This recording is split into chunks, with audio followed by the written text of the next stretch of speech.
There are moments in life when silence cuts deeper than words. For me, it happened at my grandson's birthday party.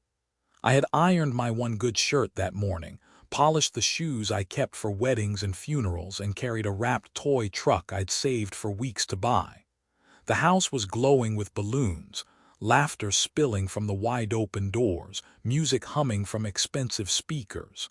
It should have been a celebration. Instead, it became a wound. Before I take you into this story, let me pause a second. If you believe in true family stories, the ones that test loyalty and reveal hidden truths, please take a moment to like this video, subscribe to the channel, and share your thoughts in the comments. Now let's step inside that banquet hall with me.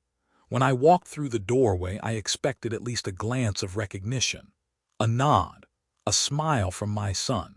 Instead, he froze when he saw me, as if I were an unexpected guest who had wandered in by mistake. "Dad, you came," he said, his voice polite but hollow. I held up the gift, trying to soften his hesitation. "Of course I did, it's my grandson's birthday." He glanced at the crowded dining room. Long tables covered in white linen, crystal glasses catching the light, children laughing near the cake stand. But there was no empty chair, not one. I scanned the room twice, then 3 times. I thought maybe I'd overlooked it. Maybe someone would pull one out from a corner. But the truth settled slowly like cold water. There was no place for me. "Where should I sit?" I asked quietly. My son shifted, his jaw tight. "Dad, it's easier if you don't stay. The seating is complicated, you understand." For a second I thought I misheard him. "Easier if I don't stay." He nodded, eyes avoiding mine. Around us, guests pretended not to listen, but I could feel their silence pressing in. My grandson, just 6 years old, spotted me across the room and waved with both hands, his face lit with pure delight. He shouted, "Grandpa!" But his mother quickly pulled him close, whispering something in his ear that dimmed his joy. That was the twist of the knife. Not just the absence of a chair, but the quiet rewriting of a child's memory. I wanted to argue, to demand even a sliver of space in a life I had broken my back to support. But my son leaned closer, his voice firm. "Dad, please, it's better this way. Don't make a scene." Those words echoed in my chest. Don't make a scene. As though my very presence was an embarrassment. As though the years I'd worked double shifts at the lumber mill, the nights I'd driven home half asleep so he could go to college, had all been erased. I clutched the toy truck tighter. The ribbon dug into my palm. Behind me, the laughter of guests rang louder, crueler. And then came the twist, small, but enough to split me open. A waiter walked past carrying an extra chair, sliding it to the end of the children's table. For one heartbeat, I thought it might be for me. But then he set it down for someone else's uncle, late to the party. I stood there watching that chair fill with another man while mine remained absent. The shame was unbearable, so I did the only thing I could. I set the toy truck on the gift table, straightened my shirt, and whispered, "Tell him his grandpa loves him." And then I turned to leave. Outside, the air was colder than I remembered, though the sun was still shining. I walked to my car, each step heavier than the last. From inside the house, faint music drifted, muffled by walls that no longer seemed to include me. I sat behind the wheel, staring at my hands, calloused, scarred, proof of a lifetime of labor, proof of everything I had given. Yet in that moment they felt empty. As the engine turned, I realized this was no simple oversight. It was a message, clear and deliberate. In my own family, there was no seat for me. I didn't know it then, but this humiliation would be the spark. A spark that would ignite secrets long buried and force all of us to face truths we'd spent years avoiding. And that, dear listener, is how my story begins. When I got home from the birthday banquet I was never allowed to join, the house greeted me with silence. The kind of silence that settles in the corners, waiting like an old friend you'd rather forget. I set my keys on the table. They clattered too loudly in the stillness. The wrapped toy truck I had bought with my week's overtime pay was gone, left behind on the gift table of a house where I no longer belonged. I imagined my grandson opening it later, the bright paper tearing, his eyes wide with joy, only to hear someone say, "That was from Grandpa," in a tone that carried more pity than pride. I lowered myself into my worn armchair, the one with the threadbare arms from years of leaning too heavy after long shifts at the mill. The springs creaked, reminding me I wasn't a guest of honor anywhere, not even here. People think the hardest part of growing old is the aching knees, the back that stiffens like rusted hinges. They're wrong. The hardest part is realizing your sacrifices have turned invisible. I closed my eyes and drifted back, not because I wanted to, but because memory is cruel that way. I remembered the winter of 1997. The snow piled so high I had to shovel a path twice before dawn. My son was 12 then, sick with fever. We couldn't afford a doctor, so I took on an extra shift hauling timber to pay for medicine. I worked until my hands blistered and cracked, the skin splitting against frozen wood. When I came home that night, he was already asleep, the fever breaking. I stood at his bedside, watching him breathe, telling myself it was worth it. Every sacrifice was worth it. Or the summer of 2004, when he wanted to attend a leadership camp across the state. The cost was more than half my monthly wages. I sold my fishing boat, the one thing that still tied me to joy from my own father.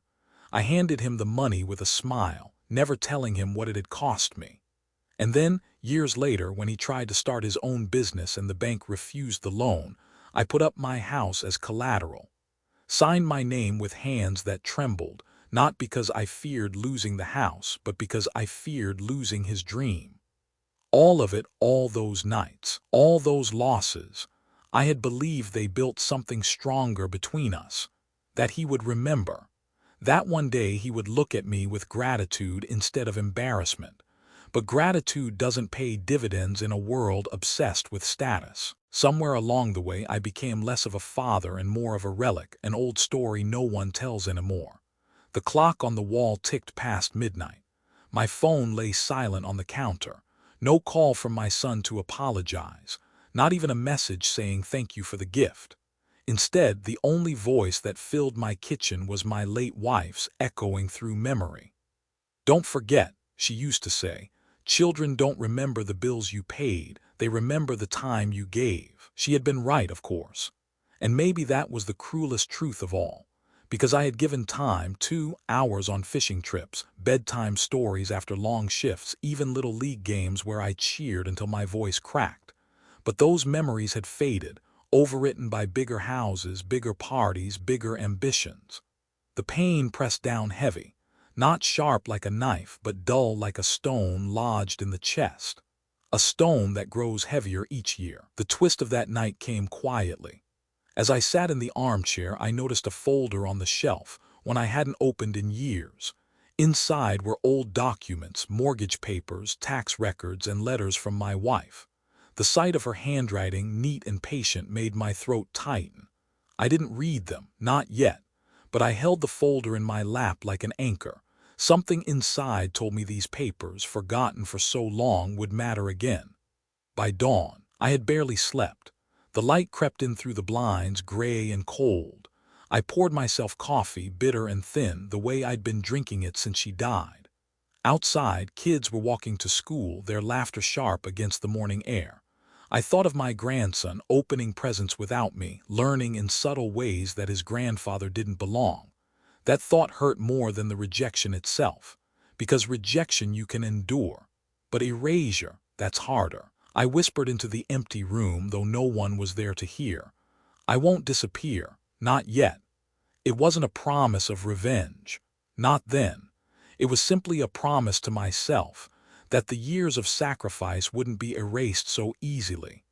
And though I didn't know it, that quiet vow was the first step toward a storm that would soon engulf my family. On Saturday evening, I found myself driving past Hillcrest Avenue, the neighborhood where my son now lived. Wide streets curved around manicured lawns, lined with oak trees that had been brought in, not grown there.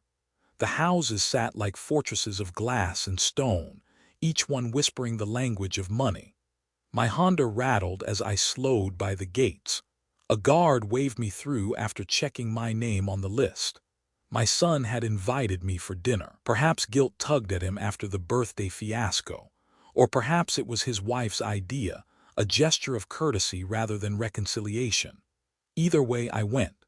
The house rose like a hotel, tall windows, perfect hedges, lights glowing warm against the twilight.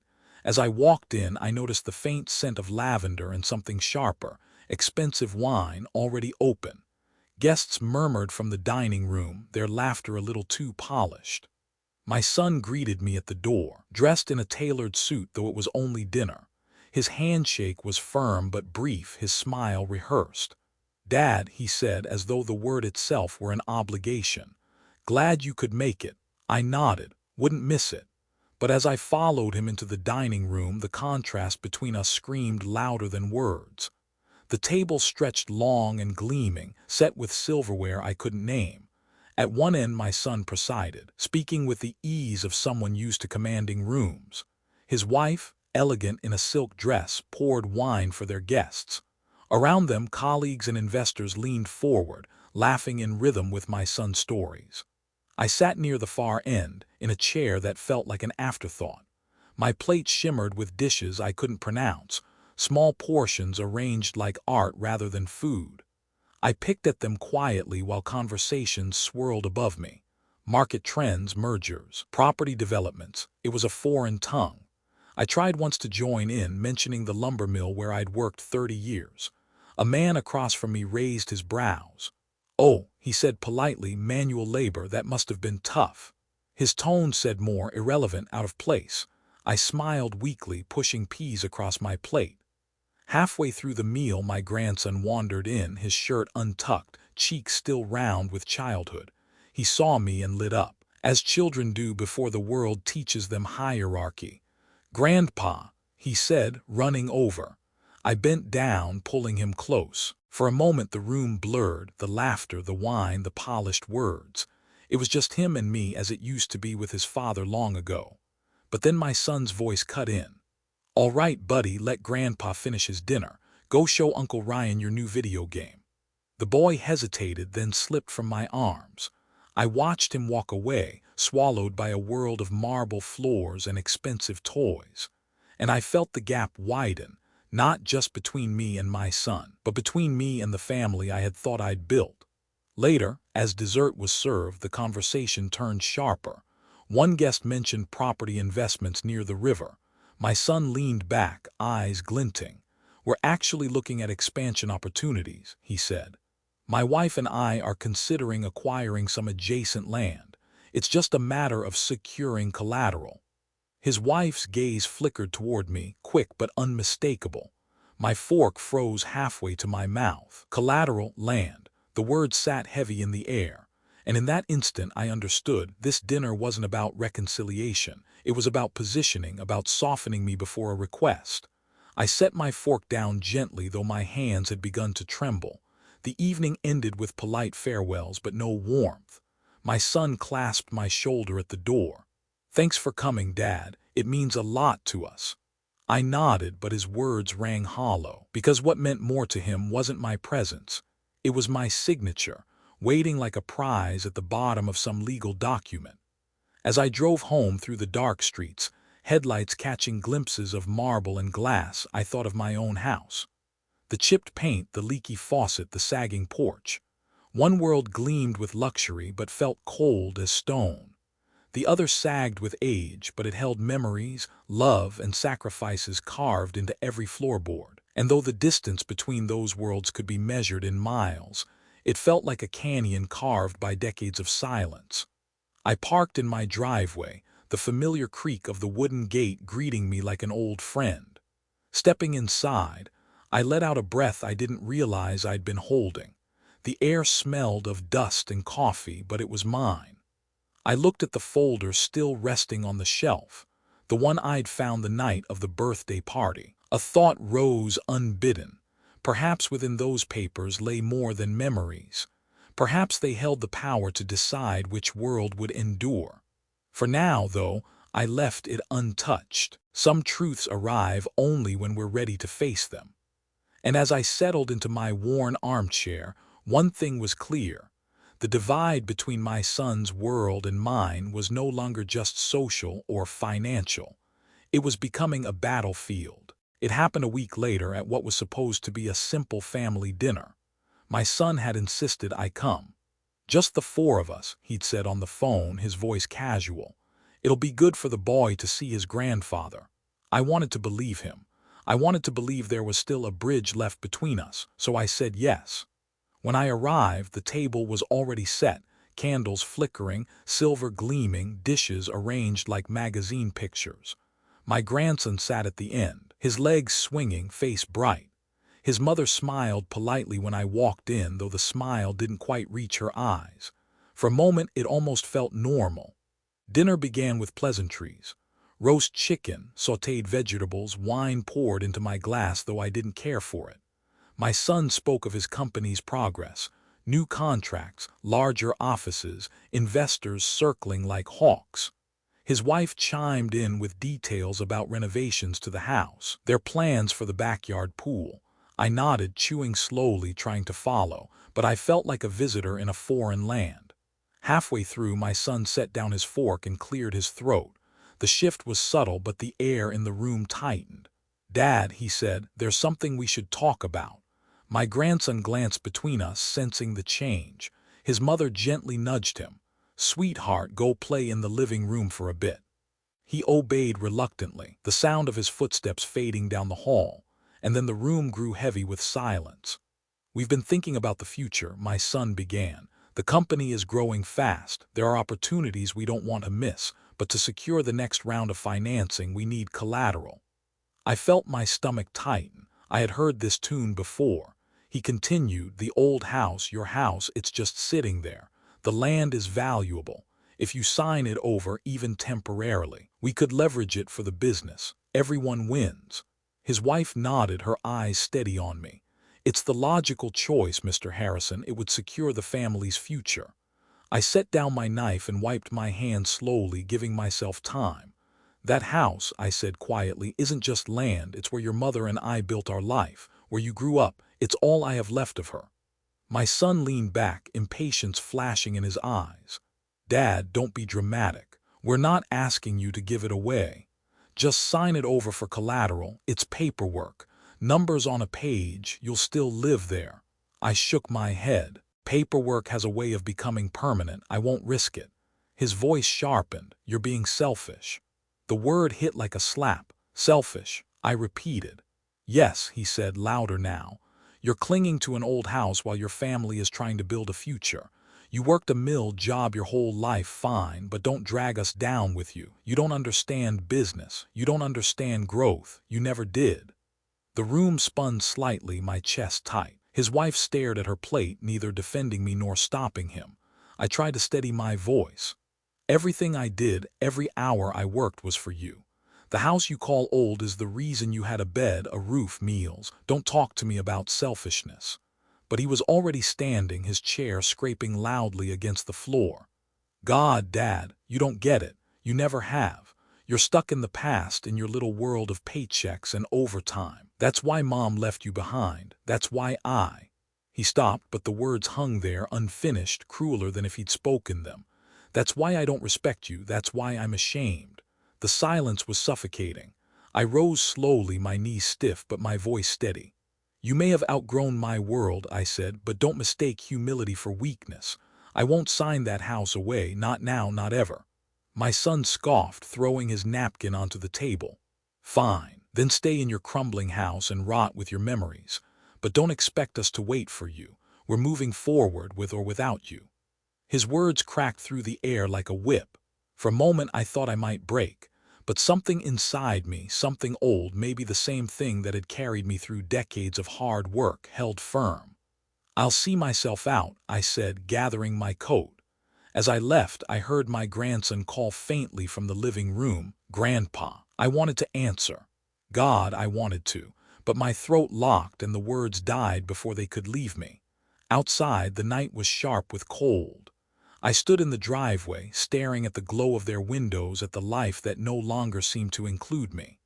Humiliation burned hot in my chest, but beneath it another feeling stirred, something quieter, steadier. Resolve. Because if my son thought he could erase me with words, he had forgotten who taught him to stand in the first place. And though I didn't yet know how, I sensed the battle for our family's soul had only just begun. The night after that dinner, I couldn't sleep. The word selfish, stuck in the past, clung to me like smoke. I lay in the darkness, staring at the ceiling, the house creaking around me as if it remembered too. My chest rose and fell with the weight of 30 years of silence. When sleep finally came, it wasn't rest, it was memory. I was back in the summer of 1988. My son was 5. Our roof leaked whenever the rain came heavy.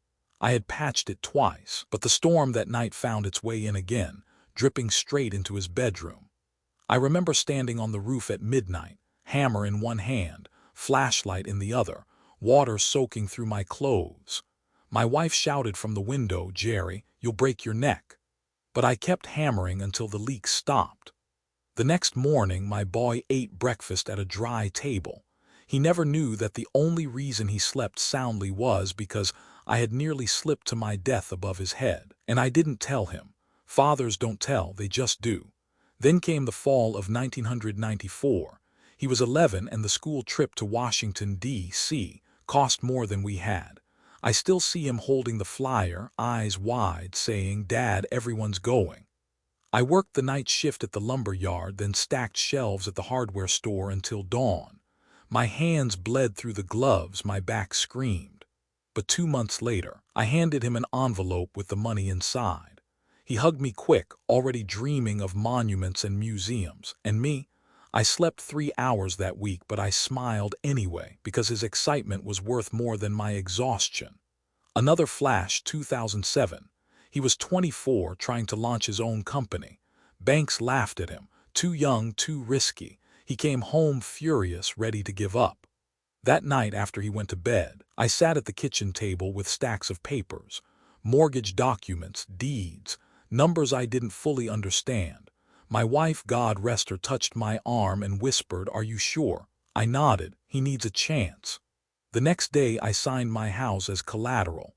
My house, the only thing standing between us and the street.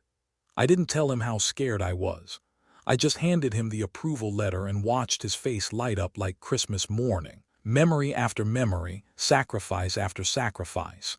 They flooded me like a cruel parade.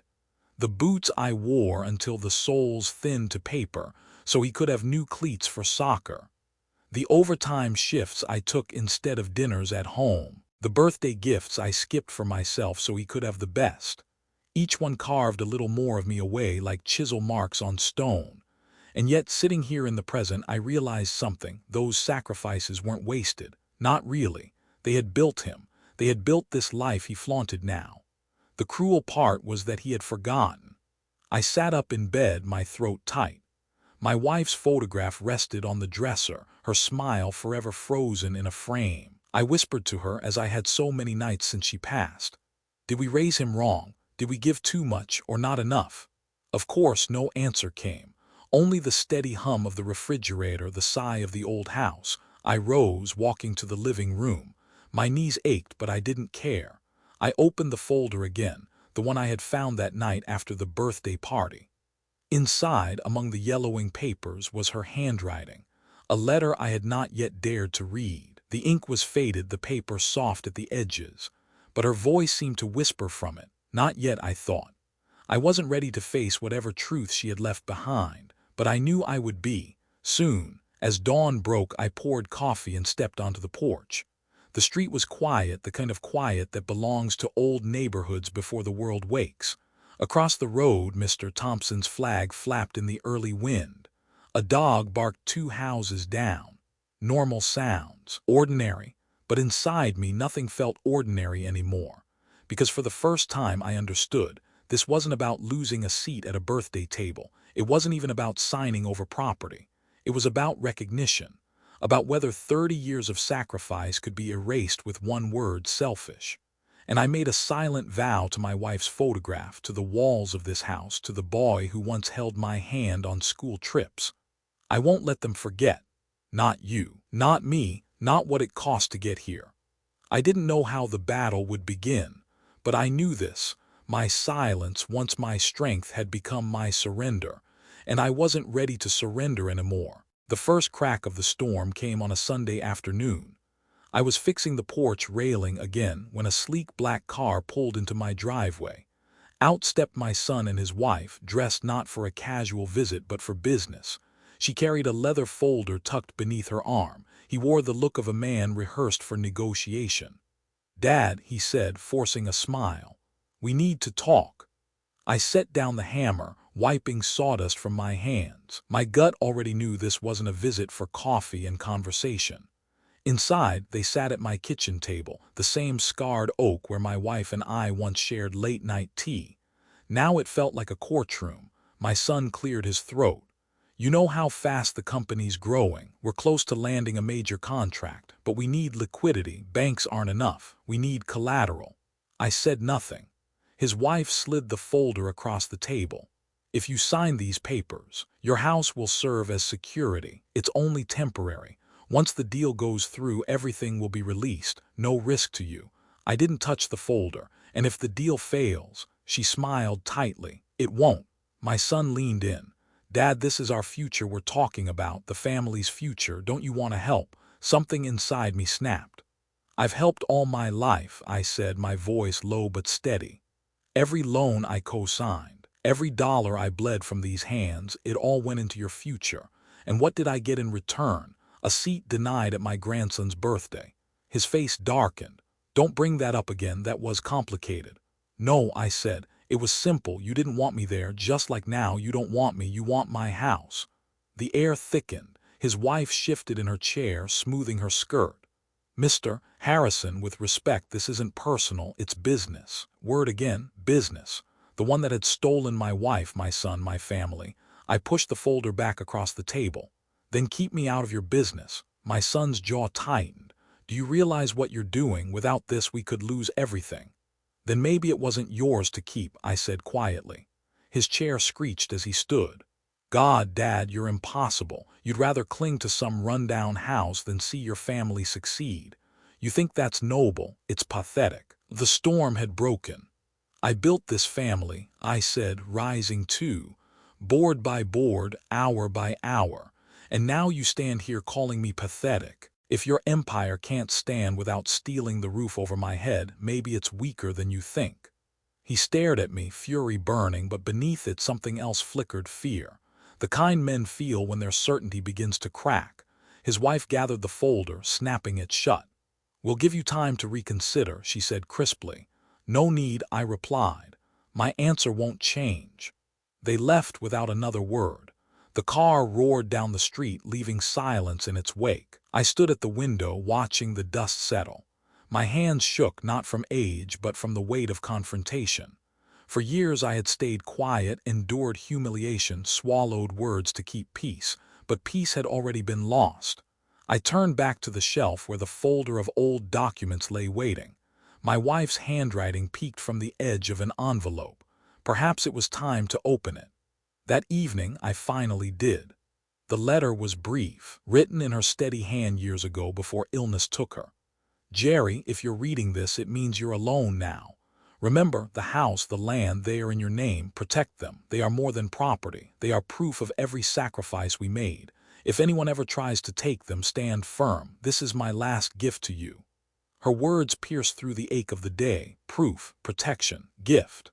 I held the letter against my chest, eyes burning. For the first time since she died, I felt her beside me. Outside, the wind rose, rattling the windows. The storm was no longer brewing, it was here. And I knew the next battle would not be about dinners or birthdays. It would be about survival, about whether my son's hunger for power would erase not only my sacrifices but my very existence. I whispered into the night, steady as prayer, "I won't surrender, not this time." 2 nights later, the storm broke in full view of the family. It was supposed to be a quiet Sunday dinner: roast chicken, mashed potatoes, my grandson setting the table with small, clumsy hands. I had agreed to come because I couldn't bear to let the boy believe his grandfather was nothing more than a shadow. But I should have known better. The moment I sat down, I saw the folder again. the same one his wife had brought to my kitchen. This time it was placed neatly beside my son's plate as if it belonged there as naturally as the salt and pepper. He didn't wait long. "Dad, I'll make this simple," he said, his tone clipped. "We need your signature tonight." My fork hovered midair. "I already told you my answer is no." His wife shot him a quick glance, a silent warning, but he ignored it. "You don't get it," he pressed on, voice rising. "Without this, the expansion falls through. Investors will walk, we could lose everything." I set my fork down. "Then maybe it's time you learn to stand without leaning on me." The table went still. My grandson blinked between us, confused. His mother touched his shoulder gently. "Sweetheart, go to your room for a bit." He obeyed, though reluctantly. His small footsteps faded up the stairs, leaving the air sharp and brittle. My son pushed the folder across the table until it bumped against my plate. "Sign it," he demanded. I shook my head. His hand slammed down on the table, rattling the glasses. "You're unbelievable. You sit there in your crumbling house pretending your stubborn pride is some kind of virtue. It's pathetic." "I've given you my answer," I said evenly. "No, what you've given me is a lifetime of excuses," he snapped. "You never understood ambition, never supported Mom's vision. She built an empire while you swung a hammer. You held her back, and now you're trying to hold me back too." The words cut sharper than he knew, but I kept my voice steady. "I swung that hammer so you could eat, so you could study, so you could dream bigger than I ever could. Don't you dare call that holding you back." He laughed bitterly. "Dream bigger? You call this house of yours a dream? You call working yourself to death for pennies noble? That's not a dream, Dad. That's failure dressed up as sacrifice." I stood slowly, my chair scraping the floor. "And what do you call taking from the man who gave you everything?" His face flushed, his voice climbing. "I call it reality. You're not using that house for anything. It's dead weight. If you actually cared about your family, you'd put it to work instead of clutching it like some shrine." "I care enough to protect it," I shot back. "Because your mother asked me to, because it's all I have left of her." That stopped him for half a breath. But then the anger returned hotter. "Don't drag Mom into this," he spat. "She would have wanted progress, not stubbornness. She would have wanted me to lead, not you to cling to the past." His wife reached for his arm. "Enough," she whispered, but he shook her off, eyes blazing. "You know what, Dad?" His voice broke into a near shout. "Maybe Mom was right to leave you behind. Maybe she saw what I see now, a small man too afraid to grow. A man who confuses sacrifice with weakness. A man who doesn't deserve to decide this family's future." The words hung like smoke, choking the room. For a long moment, I couldn't breathe. Then slowly I straightened. "If that's what you believe," I said quietly, "then maybe you've already lost more than you know." He shoved the folder off the table, papers scattered across the floor like fallen leaves. "Fine," he barked. "Keep your damn house, keep your pitiful pride. But when this deal collapses, don't you dare come crawling to me. You'll have destroyed everything." I looked at him, my son. Blood, and for the first time I didn't see the boy I had raised. I saw a man blinded by ambition, deaf to love.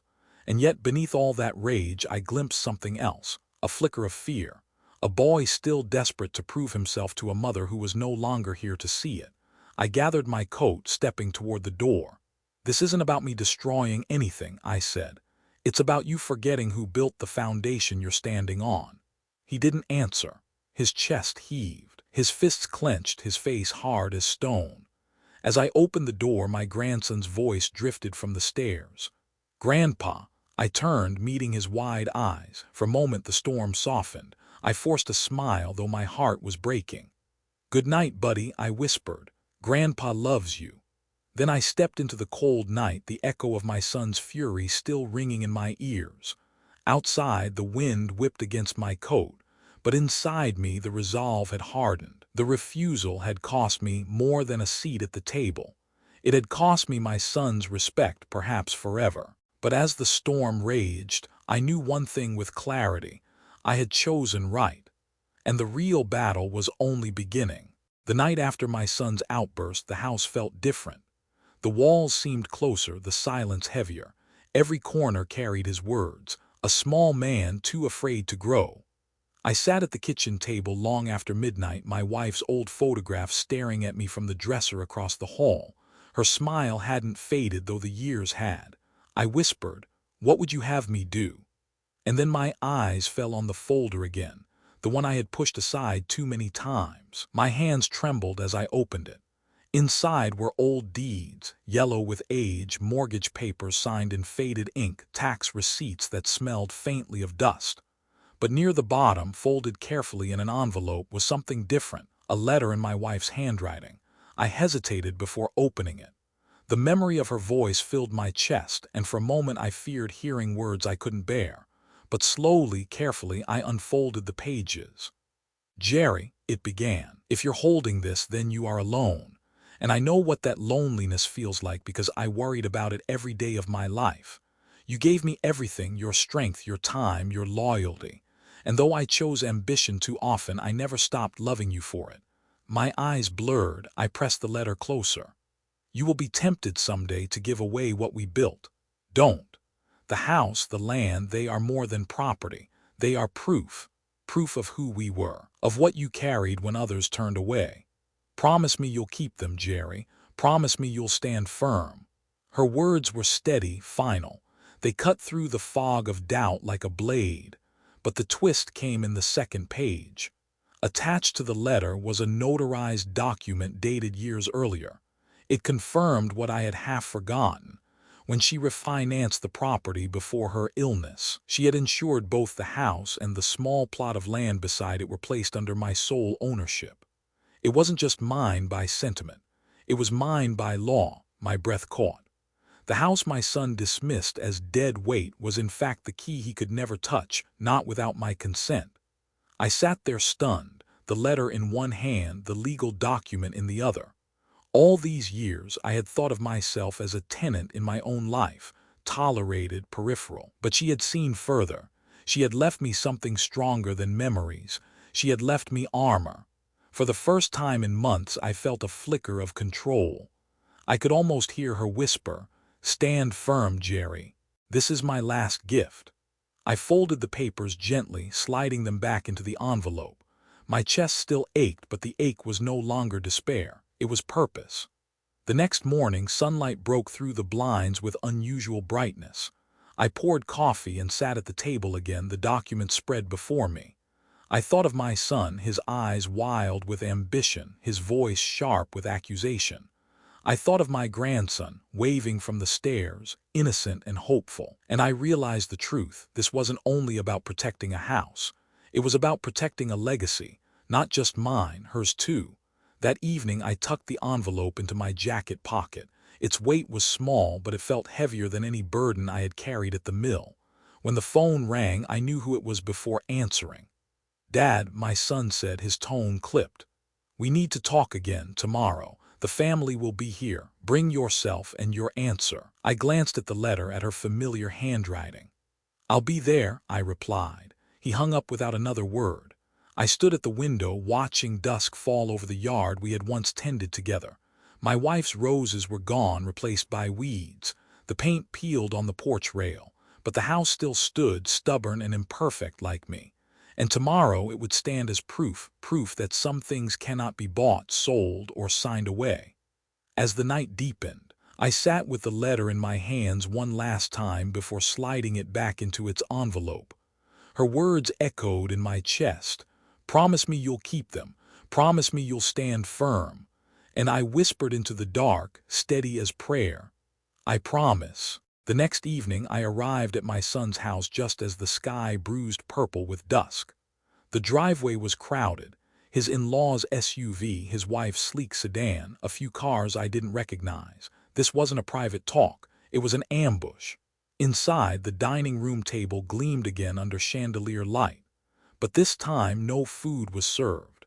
Only papers lay spread across the polished wood, glasses of wine untouched. My son stood at the head of the table, his wife at his side, her posture sharp as a blade. "Dad," he said flatly, "we'll make this quick." I slipped the envelope from my jacket and set it gently on the table. "So will I." He frowned, eyes flicking to the envelope. "What's that?" "Your mother's words," I said, "and the truth you've chosen to forget." I slid the envelope toward him. He hesitated before pulling out the letter and the notarized document. As his eyes scanned the pages, face changed. First confusion, then disbelief, then fury. This can't be real," he stammered. "It's real," I said. "Your mother refinanced years ago. The house and the land are mine alone, not yours to leverage, not yours to claim." His wife leaned over his shoulder, reading quickly. Her face paled. "It's legal," she whispered. "Signed, notarized, ironclad." My son slammed the papers onto the table. "You think this changes anything? We're still family. That house should serve the family's needs." "Family?" My voice cracked sharp. "You denied me a seat at my grandson's birthday. You called me pathetic in my own kitchen. Family isn't what you claim when it's convenient. It's what you live every day." His jaw clenched. "You're twisting this. Mom wanted progress." I cut him off. "Mom wanted protection. That's why she left me this. She knew there would come a day when ambition would blind you. She trusted me to stand firm when you tried to take more than you deserved." The room went quiet, heavy with the weight of words. His wife broke it first. "We could still fight this in court, claim undue influence, outdated contracts." I turned to her, my voice steady. "Go ahead, but you'll be fighting not just me. You'll be fighting her, her handwriting, her decision, her love." For the first time I saw hesitation in her eyes, a flicker of doubt that cracked through her armor. My son, though, wasn't finished. He stood pacing, hands raking through his hair. "All these years," he spat, "I thought you were small, safe, harmless. And now you sit there acting like some kind of judge. You've never run a company. You don't know what it takes." "You're right," I said quietly. "I don't know mergers and contracts.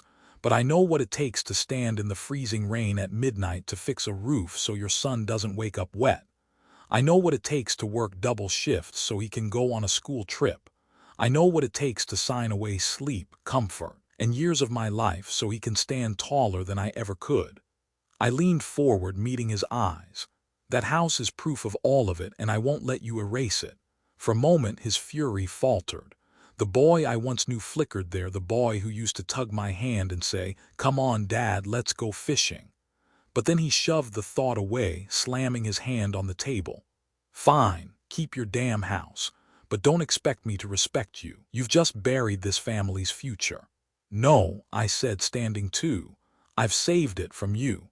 The silence that followed was thick enough to choke. His wife gathered the papers, but she didn't meet my eyes. My son turned away, shoulders heaving as if the fight had drained him more than he'd admit. I picked up the letter, folding it carefully back into its envelope. My wife's voice lingered in my chest like a steady drumbeat. "Stand firm." As I walked to the door, my grandson appeared at the top of the stairs, clutching the banister. His small voice carried through the heavy air. "Grandpa, are you leaving?" I forced a smile. "Just for now, buddy." And with that I stepped out into the night. The storm had broken, but it wasn't over. It was only changing shape, because now the battle wasn't just about a house. It was about who we were and who we might still become. The night after the showdown, I returned to my own house, the one I had fought to protect. The porch light flickered as I stepped inside. The air smelled faintly of dust and coffee, just as it always had. I hung my coat on the same hook my wife had used, sat at the same table where she once poured tea, and laid the envelope gently in front of me. For the first time in weeks, I felt something like peace. And yet, peace can be fragile. I thought of my son's face, red with fury, eyes blazing with hurt he would never admit. His words still stung. "You're small, you're pathetic, you don't deserve to decide this family's future." But beneath the anger I had seen something else, fear, maybe even pain, because the truth was he wasn't fighting me. Not really. He was fighting the shadow of his mother, the legacy she left, the love she withheld, the approval he never stopped chasing. And I wondered if he hated me because I reminded him of what he had lost. The house creaked as the wind shifted outside. I rose, walked to the dresser, and picked up my wife's photograph. "You knew this day would come," I whispered. "You left me the tools to fight, but you also left me the choice whether to fight for myself or for him too." Her smile in the picture didn't change, but somehow I felt her listening. The following morning I went to the yard. My grandson was playing near the porch, a toy truck rumbling across the dirt. "Grandpa," he shouted, running to me. His hug was small but fierce, as if he understood more than his parents wanted him to. "Did you come back for good?" he asked. I hesitated, then knelt so my eyes met his. "I'll always come back for you," I said. It wasn't a promise about the house or the documents or even the family feud. It was a promise about love, the kind that doesn't vanish with signatures or insults. But even as I said it, I knew the story wasn't finished. My son wouldn't let go so easily. His ambition had teeth, and ambition rarely stops biting. He might go to court, might try to twist the law, might even try to turn my grandson against me. Or maybe, just maybe, he would remember. Remember the boy who once held my hand at the county fair, who once begged me to stay longer at bedtime, who once believed his father could fix anything. I didn't know which path he would choose. That was the unfinished part of the ending. That night, I sat in my armchair, the letter in my hands. I read it again, every word steady and sure. "Promise me you'll stand firm." I whispered back, "I did, and I will." Then I placed the letter in a drawer, safe but close, not as a weapon but as a reminder that sacrifice is never wasted, even if it's forgotten for a while. Outside, the storm had passed. The air smelled clean, the kind of air that comes after rain, full of promise. I didn't know what tomorrow would bring. More battles, perhaps, or maybe a chance at healing. But I knew this much: the story wasn't over. Not for me, not for him, not for us. And that, my friends, is where I leave you tonight. If this story touched you, if it made you feel the weight of sacrifice, or the sting of betrayal, or the hope of redemption, please give this video a like. Subscribe to the channel so you won't miss the next story. And most of all, share your thoughts in the comments. Tell me, what would you have done if you were in my place? Thank you for watching, for listening, for walking this journey with me. Until the next story, take care of yourselves and take care of the ones you love.